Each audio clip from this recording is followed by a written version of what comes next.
ইরানকে পরমাণু চুক্তি সম্পাদনের জন্য অগস্ট মাস পর্যন্ত সময় বেঁধে দিয়েছে পশ্চিমা দেশগুলো।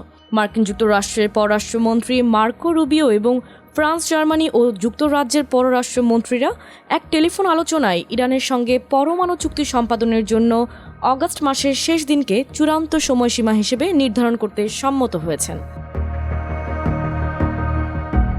তিনটি সূত্রের বরাত দিয়ে মার্কিন সংবাদ মাধ্যম এক্সিওস জানিয়েছে, যদি এই সময়সীমার মধ্যে কোনো চুক্তি না হয় তাহলে এই 3 ইউরোপীয় শক্তি স্ন্যাপব্যাক প্রক্রিয়া শুরু করবে।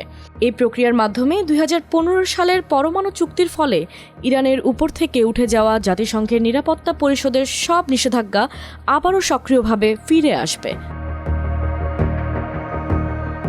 খবরে বলা হয়েছে, রাশিয়া জাতিসংঘ নিরাপত্তা পরিষদের প্রেসিডেন্ট হওয়ার আগেই স্ন্যাপব্যাক ব্যবস্থা কার্যকর করার চেষ্টা করছে যুক্তরাষ্ট্র, ফ্রান্স, জার্মানি ও যুক্তরাজ্য।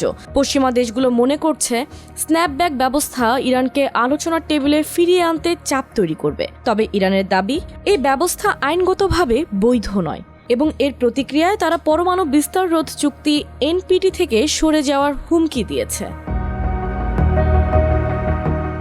এক্সিওস আরও জানায়, ইউরোপীয় মিত্ররা এখন ইরানি কর্মকর্তাদের জানাবে তারা যদি কোনো ধরনের চুক্তির প্রতিশ্রুতির পদক্ষেপ নেয় তাহলে এই নিষেধাজ্ঞা এড়ানো যেতে পারে।